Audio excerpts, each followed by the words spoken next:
Hello, everybody, and welcome to a new season of Over the Net. My name is Dylan Heinrich. I am with Rock M. I am the volleyball writer for this year, so I will be leading the show this time around. We're going to be talking about some preseason expectations, a little bit of 2024 as we really dive into the 2025 season. First, I will let my co-hosts introduce themselves, starting with Colin. Yeah, I'm Colin Simmons. I'll be assisting Dylan this year with the volleyball beat for Rock M. I also do soccer for Rock M.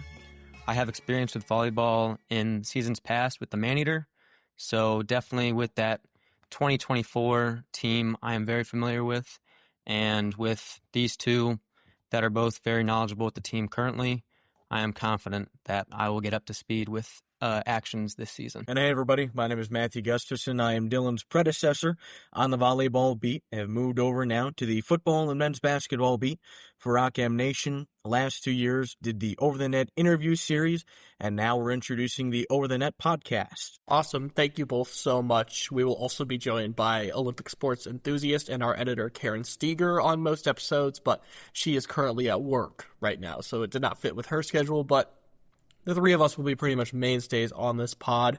We'll get into things starting with last year. 2024 was the second year of the Dawn Sullivan era for Mizzou, the best year to date in the Dawn Sullivan era, with them reaching the Sweet 16 after upsetting SMU. Some absolute monsters on that team, including the departing Jordan Iliff and Michael Vernon. Michael Vernon, who is already playing pro volleyball, Jordan Iliff, who is soon to be playing pro volleyball. We'll start with you, Colin. What did you like out of that 2024 Mizzou team?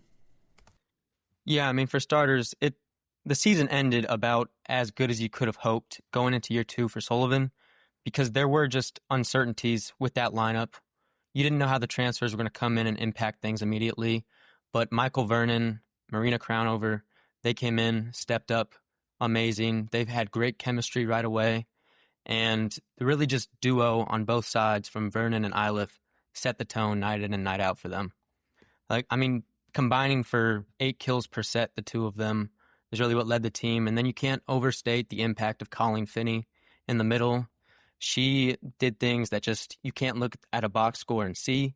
She brought the team together from a moral standpoint and really built what the team is now this season and its identity. And I think if you're talking about last year, you've got to start with the offense. Mizzou had one of the best offenses in the country.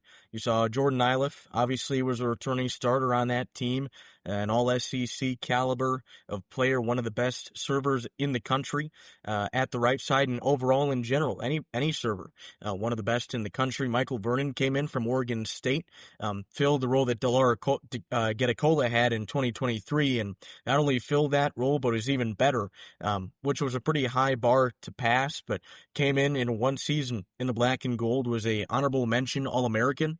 And then Janet Demaray, the one returner among the starting hitters from last season, a multi-year starter, very talented in her own right. And that's before you add in, like you mentioned, Colleen Finney and Reagan Haith, who's also returning for 2025, who both had really good offensive capability from the middle. So those five formed the nucleus alongside the newcomer, last season newcomer, is a returner now in setter Marina Crownover, who was second team All-SEC, and formed one of the top attacks in the country. And when all five of those players, minus Crownover, were at their best, and if Crownover was on that night too, they were practically unstoppable. You had that was the key feature of that team. And then you saw as the year went on, the defense continued to get better and better. Obviously, that starts with somebody who is an All-American in her own right, who is a 2-time SEC Libero of the Year and has an argument to be the best Libero in the country this year in Maya Sand. And the rest of the team, you could see the defense picked up as the year went on. And as the defense picked up, the team got better and better and better, picked up that huge win over Texas, eventually made an even bigger victory, had an even bigger upset, maybe the upset of the tournament against SMU to advance to the Sweet 16 for the first time since 2017 and the 5th time in program history. We already got a chance to talk on a couple of the people who left the team and a couple who are coming back, like Sands and Crownover. One player who we haven't gotten to talk about is Kamani Johnson, redshirted last year, played a couple games in 2023, but before that was at Eastern Tennessee State. She has already stepped up in her role in this 2025 season. I believe she has over 20 kills in that first weekend. I think she added another 10 last night against Arkansas State. What have you seen so far from Kamani Johnson that has made her so impactful this year?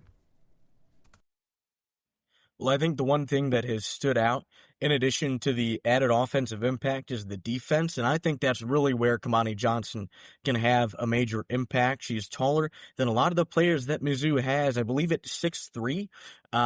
You can confirm that or correct me on that, but that added height, and even if she isn't 6'3", she plays like it, right? So that added height can be a big benefit to that front line for Mizzou. I don't think we saw that last night. We'll get to that in a minute, but at least in week one, she had a major impact at the net defensively, in my opinion.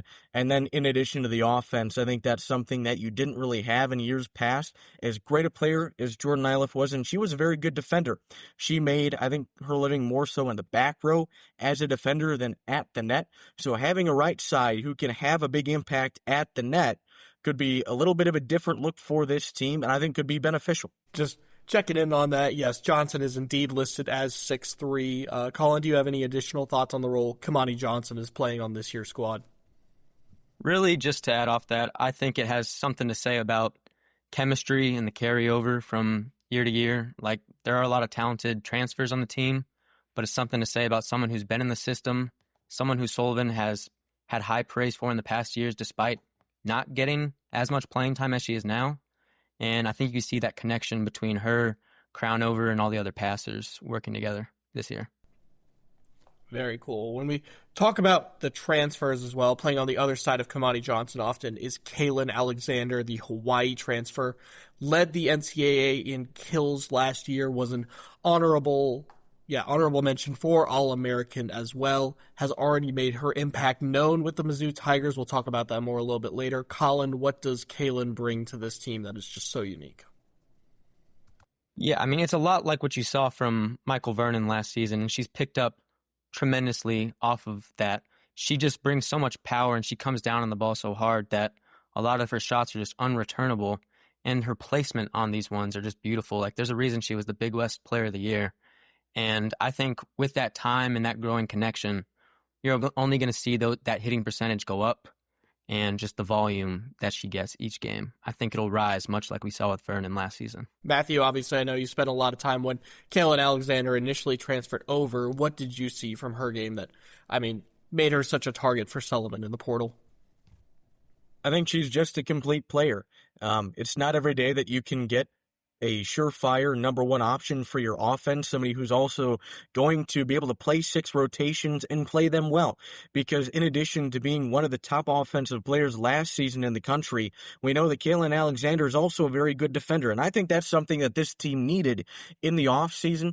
We talked about the offensive impact of Jordan Iliff and Michael Vernon. They also had a pretty good impact defensively as well in that back row. Now, you're never going to be too worried about the defense for this team in the back row because, again, you have Maya Sands back there, and the true freshman Zoe Matias-Lopez has looked really good in her first 3 collegiate games as well. That being said, any time that you can have outside hitters or right side hitters that play defense in the back row well, that's going to be huge for your team because it means you don't need to bring in a DS. You don't need to have 2 players who are very defensively oriented on the court at any time. That allows you more options in your attack. If you can have 1 extra player going to the net who is an option for your setter, that's going to do wonders for your offense and for your team. So bringing in a player as good offensively as Kaylin Alexander is and as good defensively as she is, it's rare that you get that kind of total player in the portal. Another huge addition from the portal. We talked about the defense in the back row. In the front row, Tyra Ariel, the middle blocker, has been phenomenal in these first couple games, has been a major presence at the net, major presence offensively as well, splitting a lot of that time with Reagan Haith. Colin, what have we seen from Tyra in these first couple games since coming to Mizzou?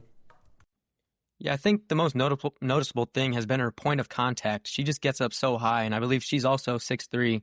And, I mean, she just gets up, and it's hard to defend at that level on the other side because of how just over the defense she is, and she can get around these hits. And then as a defender, she might be even stronger in that point. I'm like replacing the depth that Colin Finney and adding to what Reagan Haith does in that middle. She has done an absolutely phenomenal job. And I think the connection is still being worked out with her and the passers, and I think that was on display last night a little bit, like everyone, not just her. It wasn't a one-person fault. But I think as we see that connection grow, it's only going to improve for Mizzou's offense. 100%. Tyra Ariel is listed as 6'1", but she absolutely feels like she plays 6'3". You can see those hands up there all the way, oftentimes at the same height as Kamani Johnson or a little bit higher. Matthew, again, you were someone who spent a lot of time focusing on the transfer portal. What does Tyra bring to the middle of this Mizzou both defense and offense? Honestly, Tyra Ariel may have been the biggest addition by this team in the offseason, and that's a bold statement because Kaylin Alexander, like I said, was one of the best and biggest additions in the country. That being said, the strength of Mizzou's middles the last 2 years, the 2 years of the Dawn Sullivan era, had been offense, right? And you haven't necessarily had that front row defensive presence that you would need to reach the next level in college volleyball. And that's not to throw any shade or anything like that at the middles that Mizzou's had. They've had some really good middles the last 2 years, right? Tyra Ariel has the offensive ability of the other middles during the Dawn Sullivan era, and she adds more defense. Led USC, and USC, Big Ten team. Big Ten, your middles are key to your team, to your defense, more of a defensive-oriented league. She led a Big Ten team in total blocks last year.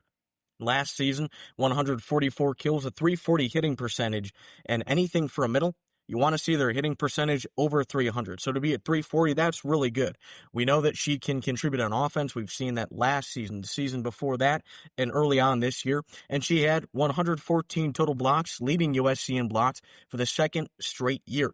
So you brought in one of the best middles in the portal, somebody who is going to be ready to start from day one, be the number one middle on this team from day one, in addition to Reagan Haith, who I think is going to take a step forward this year, is already a very good middle, a starting level SEC middle. And you also brought in the transfer portal Trinity Luckett from the Atlantic 10, from SLU, who was one of the best middles in the Atlantic 10 and maybe the best mid-major middle in the transfer portal. So this group of middle blockers for Mizzou is the deepest that it's been in a long time, and it's one of the reasons that I believe this team is likely going to be the best one of the Dawn Sullivan era. So far, we have not seen Luckett play. It's not specified whether this is coach's choice or whether this is injury. I'm sure we will find out more later, but right now it's been Ariel and Haith taking the vast majority of plays in the middle. But when we talked about the returners, we talked about the transfers. One thing that definitely surprised me heading into the season was the impact of the freshmen. You mentioned very briefly Zoe Matias-Lopez kind of playing that defensive specialist position with Maya Sands as the libero. Colin, what have you seen so far from Zoe Matias-Lopez? I think that'd be ZML. We'll call her ZML for now. What have you seen out of ZML in these first couple games and what she's been able to do, especially on the defensive side? Yeah, I like the sound of ZML. I think it's got a ring to it. But does not have the temperament of a true freshman at all.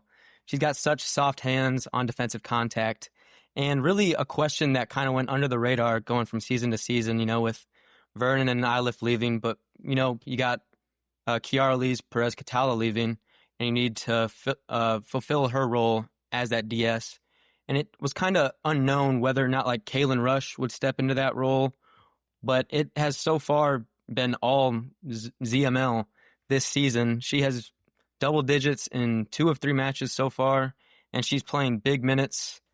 And I think that it's just really a testament to the recruiting and her level of play so far. Well, I think it's fitting that we're using ZML for Zoe Matias-Lopez because you mentioned Kiara Perez Catala, a.k.a. KPC, who she is essentially replaced immediately. That's not an easy thing to do. Kiara Perez Catala was really good, was a really big piece of that team last season, was a former, I think, WAC Libero of the Year. So a player that had a really big role last season, and she is basically coming from day one and immediately filled that role both on defense. The serving looks really good for her as well. And I think there's no doubt she is the libero of the future for this Mizzou program. Obviously, you've got Maya Sands right now, and you were kind of wondering, okay, after Maya Sands, who's going to be the next libero? Who is going to step up? Through 3 matches, we have already seen the answer there. It's going to be Zoe Matias-Lopez, and I don't think there was ever going to be too much of a concern, because if you're going to trust Dawn Sullivan to do one thing, and I'm not saying you only trust her to do one thing, because I think you trust her a lot, given what you've seen the last 2 years, but if you're going to trust her to do one thing the best, it's probably develop a libero, because she has been the coach that has developed Maya Sands for her entire collegiate career. I don't think there was too much of a question, but now you know the name. Now you essentially know the successor. And honestly, it's not too shocking to see her have an immediate impact. You're talking about somebody who has played club volleyball against fellow high-level prospects, high-level recruits for a long time. Last year with Tri Volleyball Club, she won the AAU National Championship. So a player that was very college-ready, entering, and is having a really big impact for this team. Another true freshman that has had a big impact, one that I did not see coming, was Paige Felder. I believe she's gotten the start in all 3 games such far. Hasn't made quite as big of an impact on the team as some of your other players like your Kamani Johnsons or Kaylin Alexander, but has still managed to rack up kills in every single game. What does it mean that Sullivan is so willing to start Paige Felder, especially with her size being a 6'3" outside hitter? I'll start with you, Colin. Yeah, I think it just starts with, like you said, that size. I mean, you can't teach size sometimes, and I think she's played like a freshman. You see it in her hitting percentage, and it's clear that it's going to take some time for her to adjust to the college speed and that level of play. But the fact that Sullivan is willing to play her so much this early on, like, you have to have some faith in the coaching staff that they know what they're doing, and that she's probably the best option at this time, even though you may have thought that another freshman, Asia Harvey, would have seen those minutes, but they're going to Paige. So I think that you just got to trust the coaching staff at the end of the day, and I'll leave the rest to you, Matthew. Real quick, before, if you don't mind, Matthew, I will say, we didn't talk about this, Janet Demaray has hold on, sorry, do we need a cat break here, Colin, or are we good? I'll do a little quick off-camera break. You guys continue. All right. So, anyways, Paige Felder has gotten this opportunity because of the injury to Janet Demaray. She saw a little bit of action last night against Arkansas State, but that's why Kamani Johnson, Paige Felder have both gotten this larger chance in the lineup with senior Janet Demaray out. Moving away from that, Matthew, what have you seen from Paige Felder in her first couple outings as a Tiger? I think that you've seen a freshman being asked to step up, play in a role that she isn't necessarily ready for. And I think that's natural. You're not going to be most of the time ready to go from the get-go as a freshman, and that's incredibly difficult to do, especially at the hitter position. So there have definitely been ups and downs. I think you've seen a little bit of the potential there, which is a good sign, because we also know that this team has a lot of talent. Now, it may be raw talent right now, but a lot of talent behind the starters at that outside hitter position.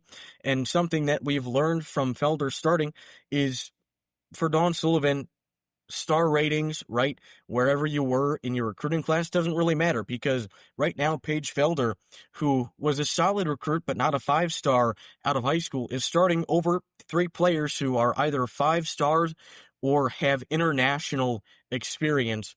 You've got, obviously, Claire Morrissey, who 2 years ago was the number 3 recruit in the nation. Although Morrissey saw some more playing time in that Arkansas State match last night. You've also got Asia Harvey, who was a top 10 recruit in the nation, at least to one recruiting service, and a 5-star recruit, and Maka Labaglio, who is more of a right side. So that may be one of the factors there, but who looked really good in the black and gold scrimmage, really good in spring ball, and has international experience with the Argentinian national team. So the fact that Felder got the nod over those 3 players, I think is a good sign for the depth and the talent of this position long term. That being said, it maybe is a little bit of a bad sign right now for how ready that talent is at the moment. And if you need those players to play a major role this season, that being said, I don't think it's too much of a concern. We know that Dawn Sullivan doesn't really rotate her hitters that often. Usually you've got your 1, 2, and 3, and that's about it. Sometimes if they want to go to a 6-2, they'll bring in a different right side. Outside of that small tactic that she'll use sometimes, it's pretty much the same 3 hitters who are on the court the entire time. So as long as you can get Janet Demaray back and get her healthy, I don't think it's going to be too much of a concern. And Demaray did make a brief appearance last night against Arkansas State. I think that's going to be one of the key things to watch tonight. Does Demaray play? And especially, can you get her healthy, or at least healthy enough to play well in the Stanford match coming up? Because if you can't, then that's going to be a big problem, playing one of the better teams in the country. As Matthew alluded to, we've mentioned a couple times, we are recording this on Friday afternoon, right before the second Arkansas State match. By the time that you are watching this, that Arkansas State match will already have happened. But as of right now, as of this recording, Mizzou is currently 2-1. They had 2 opening sweeps against James Madison and Florida Gulf Coast, where the team looked really good, and then a tough 5-set loss to Arkansas State, where the team didn't look quite as good. So right now, let's start with the good. We'll start at the beginning. They take down both James Madison and Florida Gulf Coast in straight sets in South Florida. Colin, what impressed you in those first couple games for Mizzou? I think just from going by like a player standpoint, first of all, Kamani Johnson, she was the main impressive output from those first 2 matches, just because it was mainly unexpected. You didn't really know who was going to step up on that outside, and she was phenomenal in that first match. I mean, hitting at such a high rate, and then her defense looked phenomenal as well. And it feels like somehow Reagan Haith looks even more polished this season than she did last year. And coming off, I don't remember what her injury was in the winter, but coming off that injury, you didn't really know how that would affect her. So I think her stepping up and looking even better to fulfill a bigger role this year was a bit of a shock, but a much needed one. So that's definitely what I looked at. And then the freshman play was very impressive to start off. And I think the match against Arkansas State it brought in some questions for sure. You saw Sullivan go to a lot of different lineups that we hadn't seen so far this season. And now I think after those first 2 matches where you get under your feet, now is really where you have to dig your heels in. And this is where you really learn about the team and see who is going to be set in the rotation. I think something we've seen from the first 2 years of the Dawn Sullivan era is the teams maybe start a little bit slow. Now, in all fairness, one of the reasons that it seems to be that way is because they develop a lot over the course of the season, and the team at the end of the year is significantly better than it is at the beginning of the season, and that's a good thing, right? You want that to happen. That tells you just how good this coaching staff is. That being said, now 3 years in a row, there has been at least one somewhat notable upset that has happened during the non-conference schedule. I think 2 years ago, it was Eastern Illinois. Last year, you had South Dakota, and now this year, you've got Arkansas State. You can easily recover from that. Both of the last 2 teams have recovered from that. And I think that if you can get a win tonight, and you can get a convincing win tonight, and then win either the Stanford match at home or the TCU match on the road, then you will not have just made up for that loss, but you will have more than made up for that loss. So I think that there's no reason to hit any sort of panic button yet. And like I said, I'm expecting the team to recover from this. I wouldn't be shocked if they go out and put on a very good performance tonight, because from what I know about this team, from its talent, from its depth, I don't expect this to be a lingering issue. Sometimes teams just have an off day. Maybe you didn't go into Arkansas State fully ready for how good that team was going to be. But I think that they're going to adjust quickly.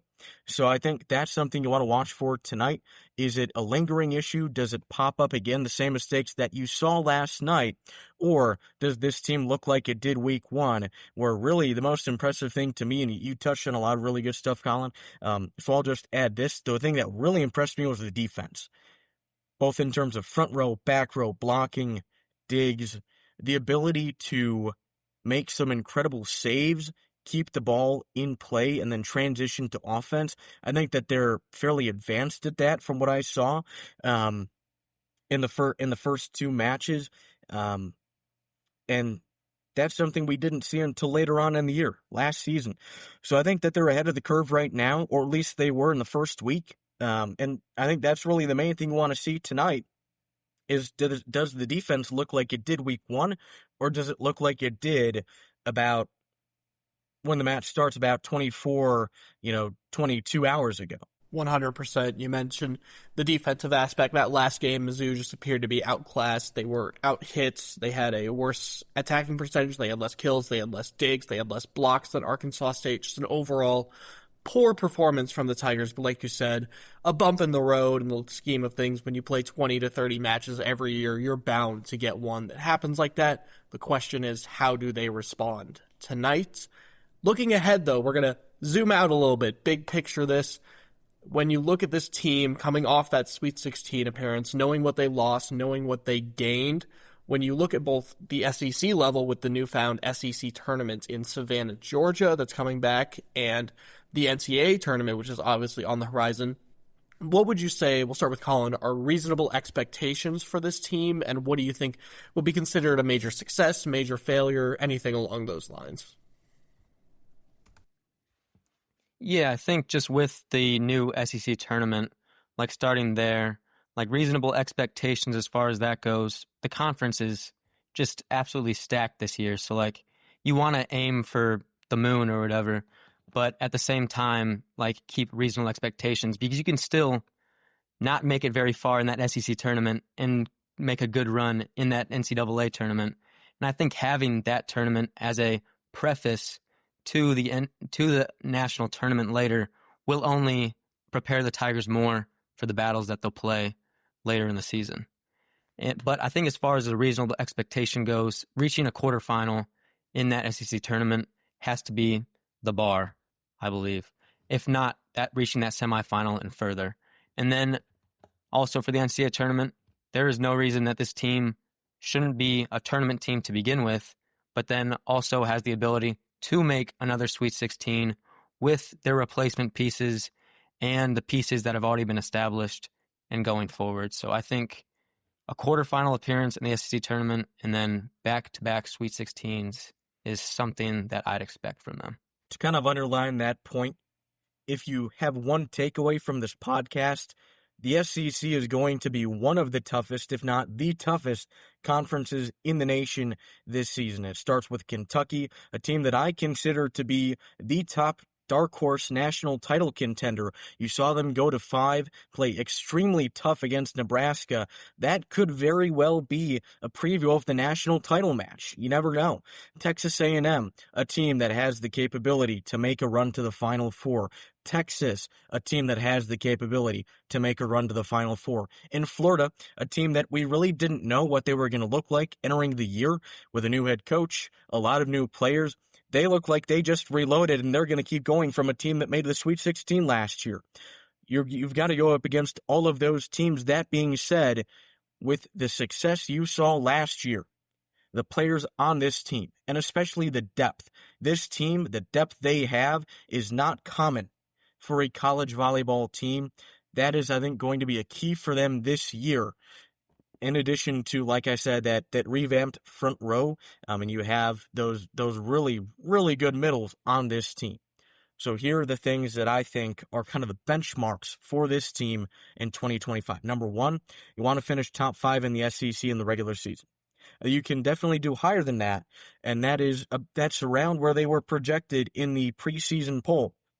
Top 5 in the regular season. Number 2, I think you'd like to get to the semifinals in the tournament, the SEC tournament, just to clarify.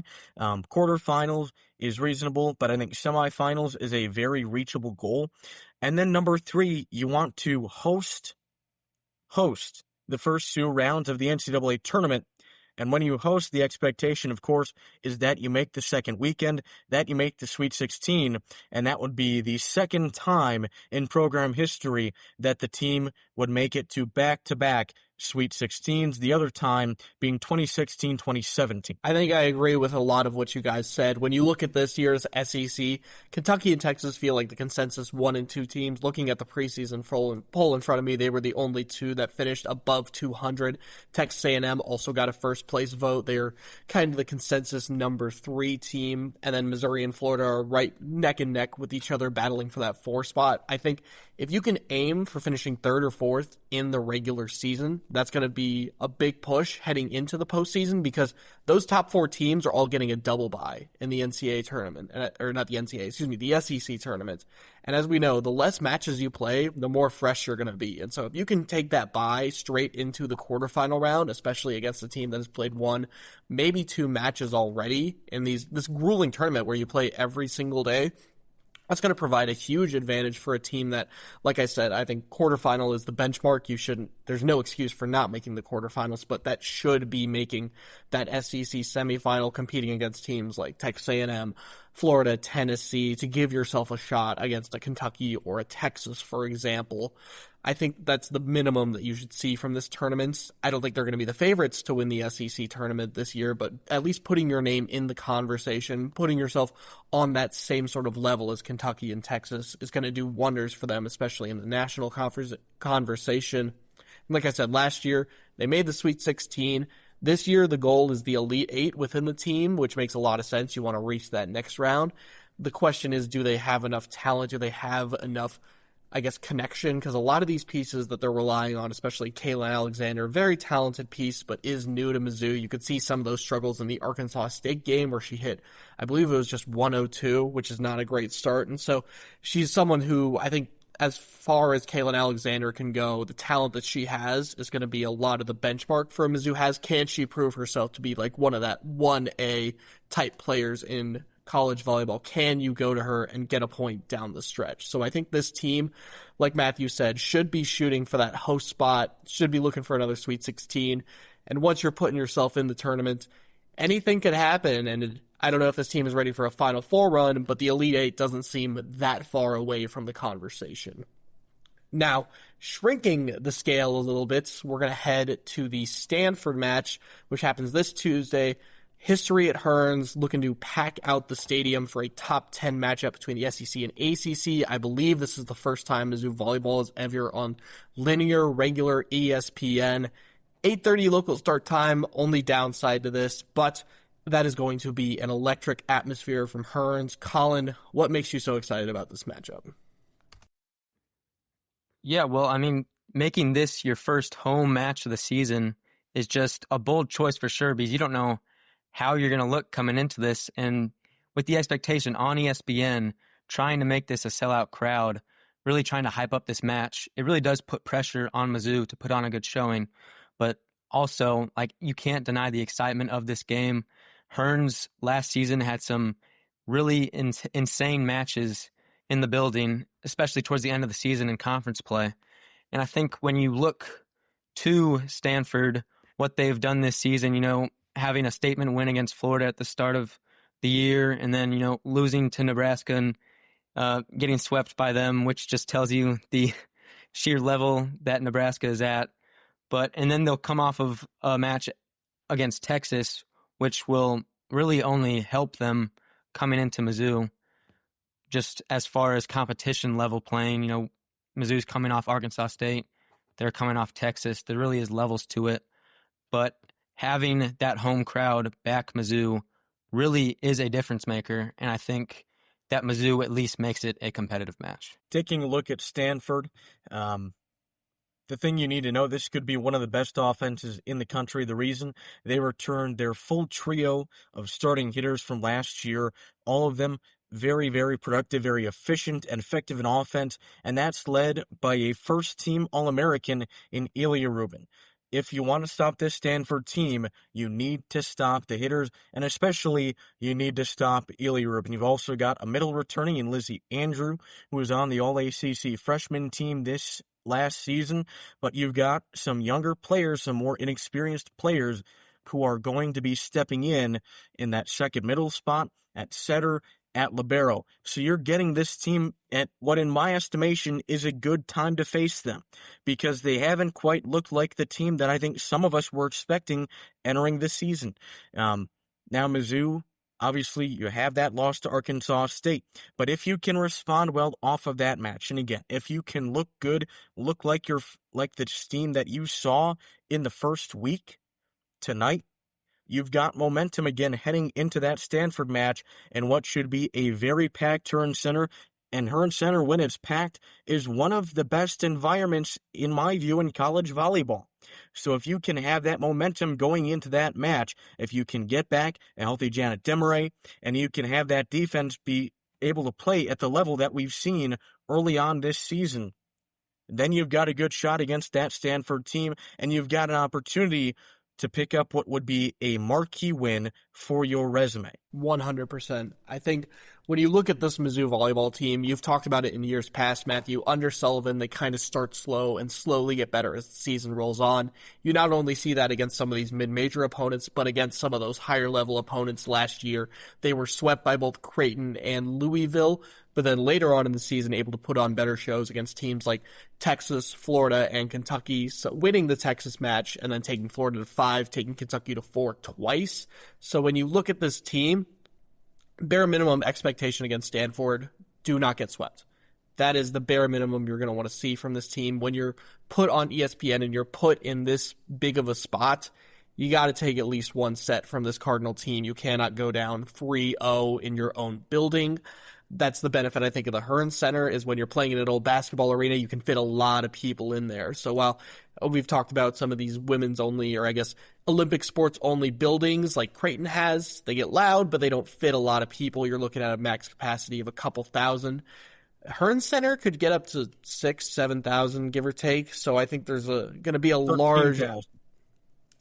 Well, I would be shocked if they fit more than 10,000 in there, personally. No, I'm just saying it can get up to 13,000. The record crowd is a little over 7,000, so I think somewhere between 5 to 7 is probably the goal for them. We're not really sure what we're going to see, because Mizzou hasn't had the preseason expectation that this team has had in quite a while. So do the fans show up early on in the year for the home opener, or does it take a little while to really get to those packed crowds like we saw in 2023 and 2024? I think what works in their favor is, in addition, I think the marketing for this team has been a lot better than in years past. In the student center, I don't know if anyone's known, but we're all students here. Obviously, you see these little placards, these little foldable stands, and they're all saying, hey, come out to the Hearn Center. It's a late night game, which again, might be a pain for some people who want to go to bed a little bit earlier, but that means classes are going to be well done. There's not going to be a lot else to do on a Tuesday night. So I think there's a lot they can do.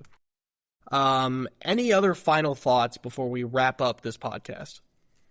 This is a team, like I said, that has very, very high preseason expectations. They were ranked 17th in the AVCA poll for a reason, moved up a spot. They're currently 16th in the nation. And remember, the top 16 teams, not by the AVCA poll, but by the selection committee, are the teams that get to host the first 2 rounds.